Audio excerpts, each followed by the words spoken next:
नमस्कार, मी अश्विनी. तुम्हा सर्वांचं आपल्या अश्विनी किचन क्वीन या चॅनलमध्ये खूप खूप स्वागत करते. उन्हाळा स्पेशलमध्ये आज आपण खरबुजाचं ज्यूस बनवणार आहोत. अवघ्या 2 मिनिटात हे खरबुजाचं ज्यूस मस्त तयार होतं.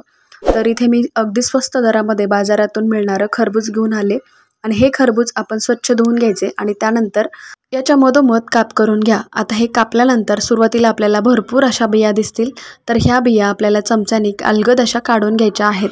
खूप साऱ्या बिया असतात, त्यामुळे व्यवस्थित आपल्याला काढायच्या आहेत. या खरबुजामध्ये पाण्याचं प्रमाण खूप असतं, त्यामुळे कापून जरी तुम्ही खाल्लात तरी आपल्या शरीराला खूपच फायदेशीर ठरतं. उन्हाळ्यामध्ये खास करून याचं सेवन करणं खूप गरजेचं आहे.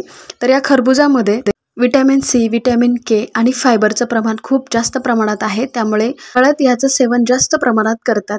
तर अशा प्रकारे आपल्याला खरबूज कापून घ्यायचे आहेत. तर अशा सोप्या पद्धतीने कापलात की आपला वेळसुद्धा वाचेल आणि ज्यूस बनवायला जास्त वेळ लागणार नाही.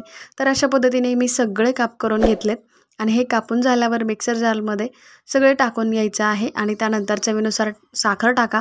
तुम्हाला साखर आवडत नसेल तर तुम्ही स्किप केला तरीसुद्धा चालेल, कारण खरबूज या फळाला थोडासा गोडवा कमी असतो, त्यामुळे साखर ॲड करायची आणि त्यानंतर दूध टाका, बर्फाचे काही तुकडे टाका आणि त्यानंतर ग्राइंड करून घ्या. तर मस्त असं आपलं हे मस्कमेलनचं ज्यूस तयार झालेला आहे. आता आपण याला प्यायला घेऊया. कडाक्याच्या उन्हामध्ये पाण्याची कमतरता खूप आपल्या शरीराला होते, त्यामुळे अशा प्रकारे तुम्ही खरबुजाचा ज्यूस एकदा नक्की करून बघा आणि कसं झालं आहे ते सुद्धा सांगायला विसरू नका. अजूनपर्यंत चॅनलला आपल्याच सबस्क्राईब केलं असेल तर प्लीज सबस्क्राईब करून जा.